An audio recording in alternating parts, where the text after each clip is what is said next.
Estamos iniciando mais um programa Saúde em Dia. Hoje temos o prazer de receber em nosso estúdio os cirurgiões dentistas Dr. Ramiro e Dr. Felipe. Ramiro, é um prazer te receber aqui no programa, Felipe também, e poder explicar para os nossos telespectadores um pouco da área de vocês. O prazer é todo meu, Dr. Luciano, estar de volta ao seu programa. Estive aqui em 2009 e estou retornando para tirar algumas dúvidas dos nossos telespectadores. E esse é o intuito do programa, esclarecer as dúvidas, realmente dos nossos telespectadores. Prazer recebê-lo novamente e também o Felipe agora pela primeira vez aqui no programa, Felipe? Igualmente, Dr. Luciano, a gente vai procurar esclarecer todas as dúvidas dos nossos telespectadores. Fala um pouquinho a respeito da especialidade de vocês, Vocês dois são cirurgiões dentistas, E eu gostaria que vocês falassem um pouquinho da especialização de cada um.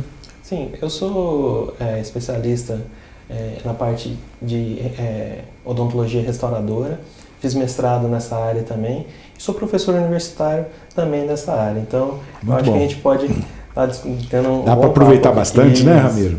E você, Felipe? Bom, doutor, a minha área é a área de periodontia. Fui formado pela faculdade da Unesp Araraquara, onde eu tive alguns casos bastante interessantes para que a gente possa estar discutindo mais profundo aqui no nosso programa. Eu gostaria de saber de vocês, se o tipo de escova dental interfere na qualidade da escovação, se prejudica, como que funciona? Essa é uma pergunta que a gente ouve bastante no nosso consultório, Não adianta a gente querer fazer milagres na boca do paciente se o paciente ele não tiver aquele cuidado especial, se ele, toda hora que ele for fazer aquela escovação, aquela higienização, ele não faz aquele autoexame. Isso é muito importante que o paciente ele tenha esse conhecimento. Então, para que o paciente faça essa higienização legal, organizada, que eu costumo dizer, é importante a gente ter uma escova com as cerdas macias, com o tamanho da cabeça pequena, tá? O paciente tem uma boa empunhadura e isso aí ele consiga fazer uma higienização de forma correta, organizada, tendo uma sequência, como tudo, começo, meio e fim. Tem alguma indicação, alguma escova específica para cada paciente ou de uma maneira geral são as características que você deu da escova? Macia? Isso aí a gente, dentro do consultório, a gente consegue modulando para cada tipo de paciente. Logicamente, uma criança, temos que ter uma escova com uma haste menor, já mais de adolescente para adultos, aí nós temos as escovas que nós temos no mercado mesmo, dessas características que eu mencionei. Cabeça pequena, cerdas macias, e isso aí o paciente ele vai conseguindo manter o controle de placa, que é essencial para que todos os nossos tratamentos tenham sucesso. Felipe, tem alguma coisa, ou Ramiro, quem queira responder, alguma coisa para fazer o controle da doença periodontal? O controle da doença periodontal, ele é basicamente no consultório e em casa. Não adianta o paciente procurar somente uma ajuda no consultório e achar que todos nós vamos resolver o problema dele somente no consultório. Isso não vai acontecer. A gente tem que fazer um tratamento conjunto para que o paciente leve tudo que ele vai aprender no consultório para casa. Tem que aprender e desenvolver em casa, Desenvolver em casa, justamente. Para que todo o tratamento a longo prazo tenha sucesso. Se a gente faz um tratamento achando que a curto prazo vai resolver, quando o paciente voltar no nosso consultório depois de 6 meses, 1 ano ou até mais tempo, 5 anos, se ele não teve uma manutenção adequada em casa, todo esse tratamento que nós fizemos está perdido, Sim. E esses enxágues bucais, você acha que funciona, prejudica, são bons? Eu deixo o paciente muito à vontade para ele usar ou não usar. Mas só que o paciente tem que entender o seguinte, que todo agente químico, quando eu digo agente químico, é agente da pasta dental e do enxaguante bucal, ele só representa 10% da nossa higienização. O que vai fazer, os outros 90%, o que vai realmente fazer o controle da placa bacteriana é a escovação que esse paciente vai fazer. É o atrito da escova e o uso do fio dental, ou em algumas regiões, em alguns pacientes, aquelas escovas interdentais. A partir de que idade, mais ou menos, começa a aparecer a periodontite? A periodontite, ela comete a partir da puberdade. Crianças raramente têm periodontite. Geralmente tem uma gengivite. Gengivite é uma doença que ela precede a periodontite, sim? Mas não quer dizer que toda gengivite pode virar uma periodontite um dia. Se ela for tratada e aí o paciente conseguir fazer esse controle, a doença ela não progride e vira uma periodontite no caso. Os enxertos, né, gengivais têm algum biomaterial que possa substituir ou não? Bom, quando a gente faz um tratamento periodontal, muitas vezes eu costumo dizer para meus pacientes que às vezes essa doença ela acaba deixando algumas cicatrizes. Quando a gente faz um procedimento de raspagem, esse paciente ele já perdeu algumas estruturas importantes da nossa arcada. Por exemplo, o dente ele é inserido em um osso e esse osso faz um ligamento com esse dente que é chamado ligamento periodontal. Quando esse paciente, essas bactérias vão danificando toda essa estrutura, esse osso, esse ligamento, esse cemento que é um tecido que recobre a raiz do dente, acaba sendo perdido, sendo danificado. E às vezes a gente não consegue fazer um enxerto gengival naquela região. Os enxertos gengivais eles estão mais relacionados com áreas estéticas, entendeu? E aí às vezes por algum excesso de escovação, isso é muito comum.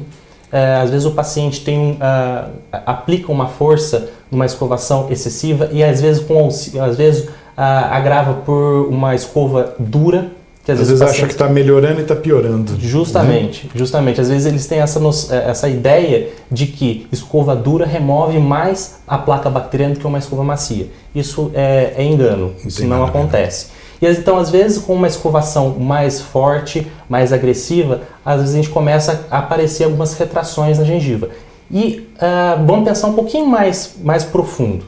Se está tendo uma retração nessa gengiva, é porque eu estou perdendo alguma estrutura abaixo dessa gengiva, que no caso ali é osso.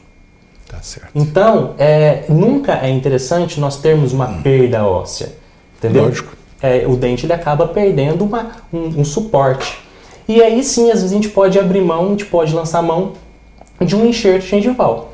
Aí existe hoje no mercado, é muito recente, é um biomaterial que é possível a gente fazer esse enxerto gengival, entendeu? Tá. E aí às vezes a gente consegue tracionar esse tecido e fazer o recobrimento dessa raiz exposta. Felipe, nós vamos fazer um breve intervalo, já voltamos com o programa Saúde em Dia. Voltamos com o programa Saúde em Dia e hoje com os nossos convidados, Dr. Ramiro e Dr. Felipe. Eu gostaria de saber de vocês, né? A estética vermelha e branca, que agora há pouco estávamos conversando, o que vem a ser estética vermelha e branca? Sim, a estética vermelha e branca seria a harmonia do sorriso. A pessoa, para ela ter um sorriso bonito, ela tem que ter uma harmonia entre dentes e gengiva. Não somente dentes brancos, porque às vezes falta essa harmonia devido a algum problema gengival. Então seria a gengiva e o dente? Isso, a harmonia dos dois. Os materiais cerâmicos hoje em dia, assim, mais usados, quais são eles? Olha, a cerâmica evoluiu muito nos últimos tempos. A gente tem materiais cerâmicos hoje altamente estéticos, devido à sua composição, ao tipo de cerâmica utilizada, injetável ou fresada, e isso nos possibilitou um ganho muito superior em relação às cerâmicas mais antigas que nós tínhamos. Essas cerâmicas atuais, elas têm maior durabilidade ou não? A mesma coisa? Sim, ela tem uma durabilidade um pouco maior, porque o tipo de cimentação que é feito quando a gente utiliza esse tipo de cerâmica é uma cimentação mais durável, e isso faz com que a longevidade do tratamento seja também mais prolongada. Você sabe que uma coisa assim que sempre o pessoal tem dúvida, né, que às vezes a gente ouve, é a diferença, né, quando é indicado uma faceta e uma coroa. Isso, a faceta ela é um tratamento um pouco mais superficial. A indicação dela é quando, por exemplo, o dente não tem nenhuma restauração e às vezes tem alguma alteração de cor, algum manchamento, então a gente lança a mão da utilização de uma faceta. Mas lembrando que a indicação dela é um pouco restrita. O dente não pode ter nenhum tipo de restauração, pode ter uma restauração pequena, mas não uma restauração muito extensa. Quando o dente já está mais com uma restauração mais extensa, um tratamento de canal feito, a gente tem que lançar mão de uma coroa. E isso faz com que a gente faça essa diferenciação. Nós sabemos, né, que existem as facetas, né, as cerâmicas, e também, ultimamente, tem se falado em lentes de contato. Qual que é a diferença delas, Ramiro? A faceta ainda é feito um leve desgaste no dente, no esmalte do dente. A lente de contato é um recontorno cosmético, ou seja, a gente não faz desgaste nenhum. A gente faz somente o recontorno do dente, fazendo a cimentação de uma lente de contato. Quando o dente tem alteração de cor ou alguma coisa assim mais profunda, a gente tem que indicar faceta. A lente de contato é somente um recontorno. Só para, tipo assim, um acabamento final, acabamento né? final, isso. Deixa eu te perguntar, para as cerâmicas livres, né, de metal, como seriam elas sobre as próteses, sobre o implante? Isso, hoje em dia a gente tem a zircônia, que é um metal branco. E esse metal branco nos possibilitou a utilização desses materiais cerâmicos estéticos. E isso com isso a gente ganhou muito em qualidade final de trabalho. Então, hoje em dia, nós conseguimos tanto trabalhar material cerâmico em implante e em dente. Esse material, né, essas próteses sobre implantes, como que dá manutenção isso a longo prazo? Como que é feito isso, Ramiro? Então, doutor Luciano, as próteses sobre implante, as novas conexões protéticas que a gente tem para a utilização do implante, lançam mão de conexões que são viáveis à manutenção óssea.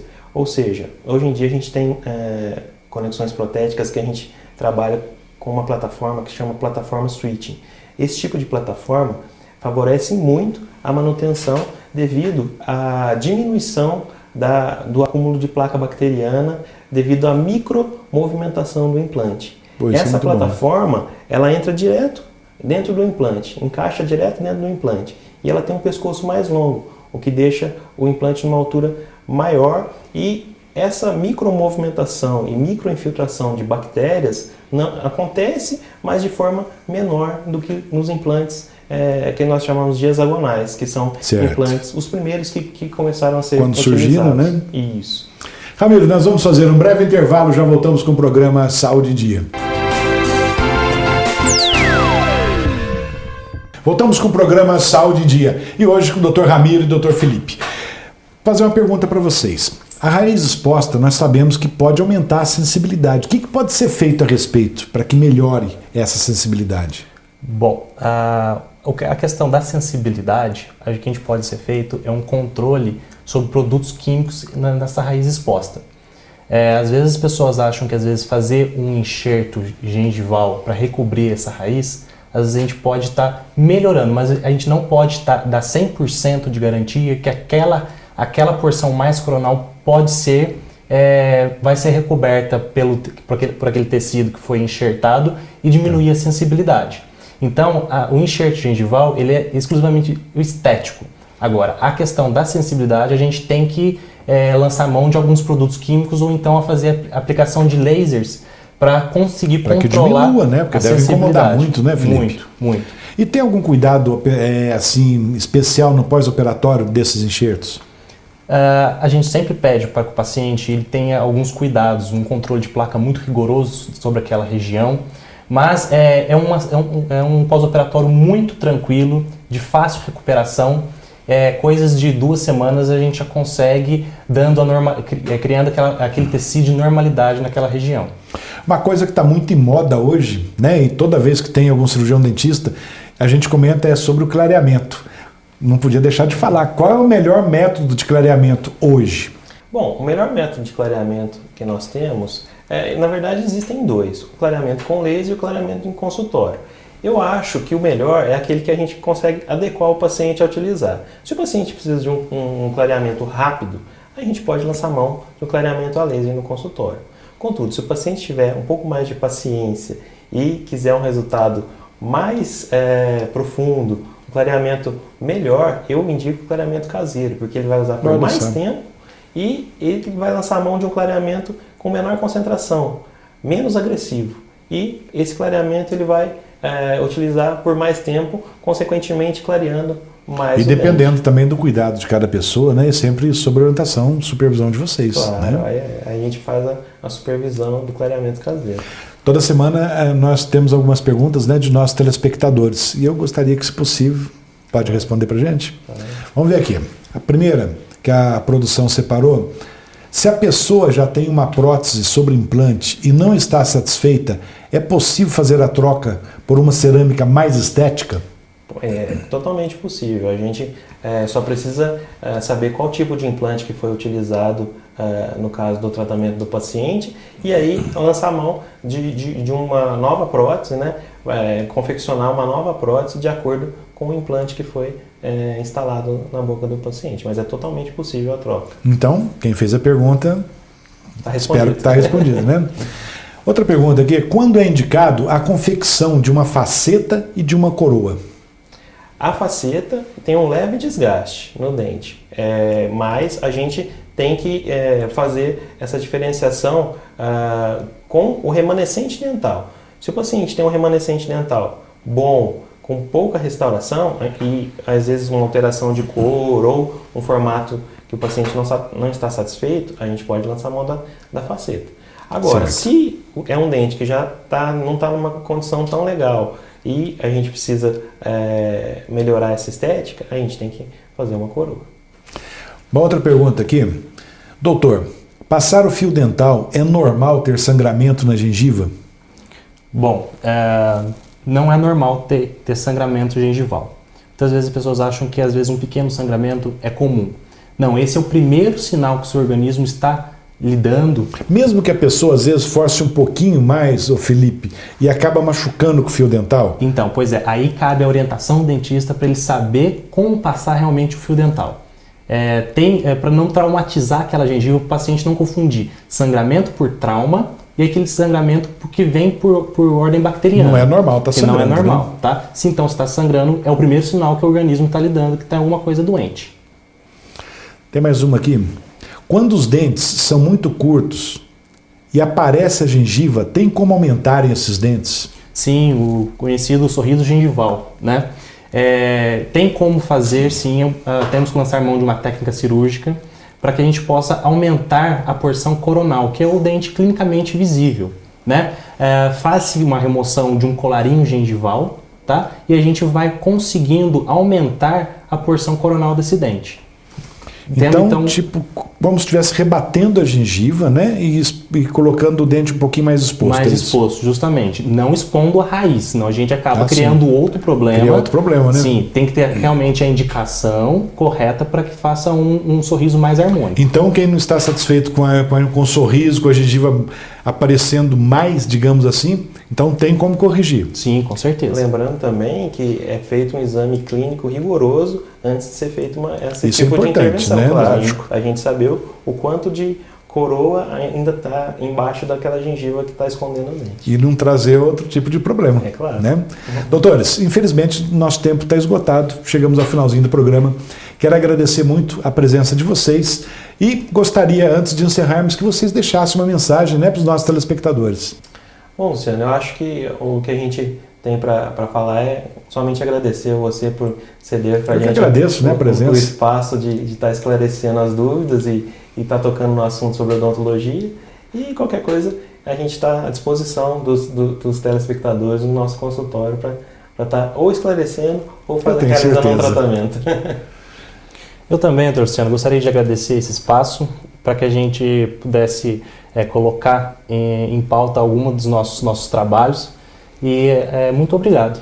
E esclarecendo, né, as dúvidas, né, dos nossos telespectadores, né? Eu que agradeço mais uma vez. Chegamos então ao final de mais um programa Saúde em Dia. Fiquem com Deus e até a próxima semana.